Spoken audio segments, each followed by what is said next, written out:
Bonjour à vous. En amour, comme dans la vie d'une manière générale, je crois qu'il faut travailler à son alignement intérieur, c'est-à-dire à sa justesse intérieure. Vous me connaissez, je suis Germain Oncari et j'accompagne toutes les personnes qui veulent dépasser leur blocage de vie, qui veulent être mieux dans leurs relations sentimentales, mais dans leur vie d'une manière générale, que vous soyez en couple ou que vous soyez une personne seule. Tout ce que je propose, vous pouvez l'avoir sur mon site germainroncari.com. Et ce matin, en tout cas, je sors, si je peux dire ça comme ça, c'est terminé hier soir, la première journée de l'amour, ce séminaire de 2 jours où nous avons été un petit groupe chez moi de personnes qui désirent en tout cas retrouver en tout cas une vie sentimentale et qui sont venus en tout cas pour progresser sur leur chemin. Nous avons fait que la moitié du chemin parce que maintenant je vais leur écrire et on va se revoir dans 4, 5, 6 semaines quelque part. Alors si elles sont toutes là, que peut-être elles me regardent ce matin, je les remercie toutes parce que vraiment j'ai passé un moment exceptionnel à partager avec des gens qui étaient complètement différents, avec des histoires complètement différentes et avec des gens qui cherchaient, je dirais, l'amour de façon différente. On a tous une personnalité et l'image que l'on a est différente. Ce qui a été magnifique, c'est que toutes ces personnes, bien sûr, très rapidement, parce qu'on était dans une superbe ambiance, ont dévoilé leur fragilité. Parce que c'est là, je dirais, où tout se joue. Et c'est vrai que quand on avance comme cela, ce que j'appelle l'alignement, alors on a un désir.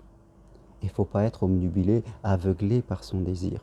Je dirais, on veut rencontrer quelqu'un ou on veut vivre une histoire d'une façon ou d'une autre. Je les aide à mieux définir ce qu'est l'amour. L'amour, c'est rencontrer quelqu'un, mais c'est construire une vie. C'est beaucoup plus large que ça. Il faut savoir la construire patiemment. Je dirais, quelquefois, quand on a 40, 50 ans, on a aussi un mental qui est là avec ses peurs et tout cela. On rencontre quelqu'un et puis on se redécouvre, on construit un nouveau chemin. Au début, on a juste des prémices et on sait faire le premier pas, on a ce courage. Et chez toutes ces personnes qui étaient là, euh, elles ont osé dévoiler leur fragilité. On a travaillé sur chacun pour voir ce qui empêchait l'amour d'accéder à elle. En tout cas, ce qui la ralentissait fortement au travers des choix de vie qui avaient leur raison d'être à un moment ou à un autre, parce que quand on met en place certains comportements, ils ont toujours une intention positive, c'est pour se protéger. À un moment, ils étaient justes, mais aujourd'hui, ils ne sont plus bons. Et ils nous font aller sur des mauvais chemins. Et ils nous font rencontrer les mauvaises personnes. Et bien sûr, on vient là à chercher des clés comme si il y avait la clé qui ouvrait et qu'on n'avait rien à faire. Mais penser cela, ce n'est pas être dans la beauté. Penser cela, ce n'est pas être dans l'amour, ce n'est pas être aligné. Il y a un moment, et comme toutes ces personnes le font parce qu'il a fallu qu'elles prennent leur courage pour venir ici, alors même qu'une partie d'elles-mêmes leur disait que ça ne vaut pas le coup, toutes ces personnes vont commencer au début par lutter contre elles. Parce qu'on progresse en regardant ses fragilités, en accueillant avec empathie la partie de nous qui les a mis en place et qui ne veut pas les changer. Et en étant son professeur, en allant se mettre dans des situations, non pas à risque, où on va être en danger, mais avoir le désir de la rééduquer, d'ouvrir, parce qu'on sait que c'est là.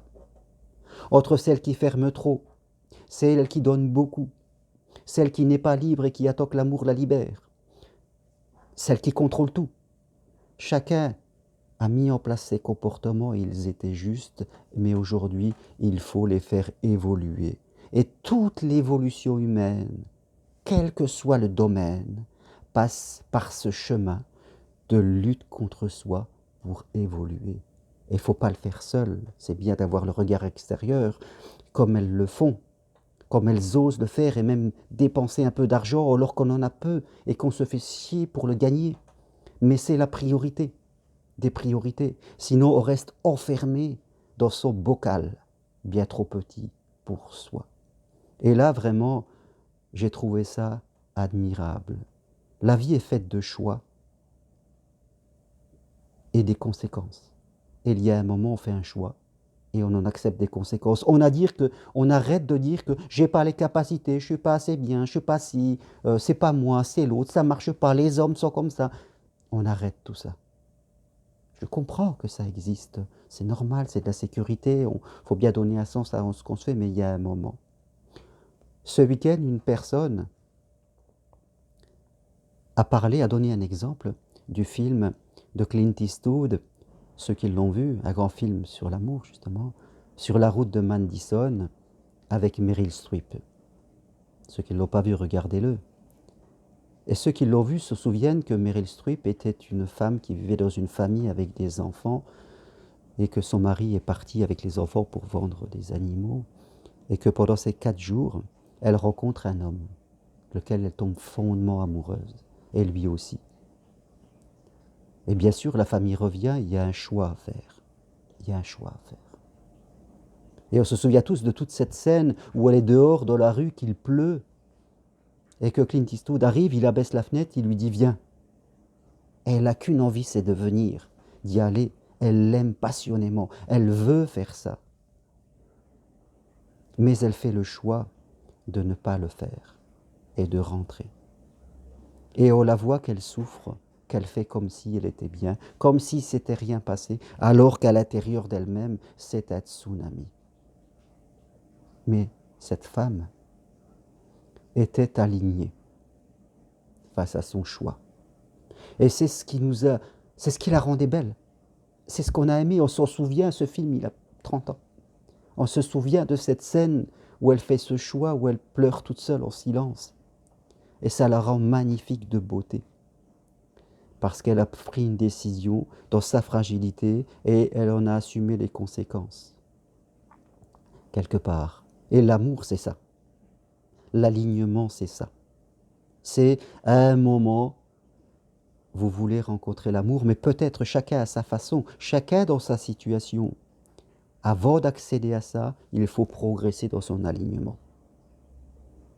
Il y en a qui ont beaucoup à faire, d'autres pas beaucoup, sont proches.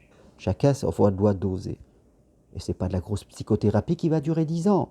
C'est juste avoir l'intention, arrêter de chercher la solution où on n'a rien à faire. Je dirais quelque part, à passer de thérapie, de hypnose, oui, c'est bien l'hypnose, mais si on y va avec l'idée que je ferme les yeux et que je les ouvre et que ça va être nickel, c'est même pas la peine. Vous jetez votre argent par les fenêtres. Il faut être accompagné parce qu'on a besoin du regard extérieur. Mais ne demandez pas au thérapeute de porter les poids à votre place, comme si c'était un professeur de sport. On va être ensemble pour faire ce chemin, pour essayer de savoir où est la fragilité, quel est le bon objectif intermédiaire qui va permettre par étape d'atteindre le suivant. Et là, on va s'aligner, même dans sa souffrance, parce que quand on accepte sa souffrance, on est aligné. Quand on ne veut pas la voir ou qu'on dit qu'on n'a pas les capacités ou que c'est les autres, on n'est pas aligné et on ne peut que attirer que les mauvaises situations et que les mauvaises personnes. Et c'est normal que ça soit ainsi. Toute personne non alignée ira avec des gens non alignés. Et tant mieux que ce soit comme ça. Les gens qui sont alignés, c'est-à-dire qu'ils acceptent leurs failles. C'est pas que t'es tout juste, hein, je veux dire, c'est pas ça du tout. Hein. C'est que vous acceptez votre faille, vos forces, vos fragilités, vous êtes capable de les voir, d'y travailler dessus et de les dire. Là, vous allez faire un bond, vraiment. Et vous allez attirer des gens qui seront comme vous, des gens comme Meryl Streep dans ce film. Voilà ce que je voulais vous partager aujourd'hui. Travaillez votre alignement. Ne faites pas comme tous ces gens qui cherchent du gratuit. Encore ce matin, oui, bonjour. Vous devez, il y a des gens qui n'ont pas de moyens, qui sont au RSA et qui osent se payer une séance ou 2, 3 ou 4. Elles le font parce que c'est une question de choix, de priorité. Et il faut le faire parce que c'est dire à l'univers, je fais ce choix.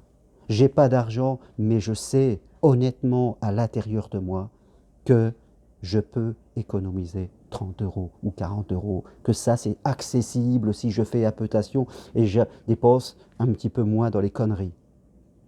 C'est une question de choix et de vie. Voilà ce que je veux vous partager aujourd'hui à chaud, excusez-moi, je suis un peu à chaud, par rapport à ce séminaire qui vient. Mais vraiment, que vous soyez bloqué dans votre vie, professionnellement, amoureusement, je crois que le sujet change, mais la structure reste la même, de l'alignement, de l'évolution. Merci à tous. Tout ce que je propose, marche Compostelle, formation, accompagnement, sur mon site germerroncari.com. Bye.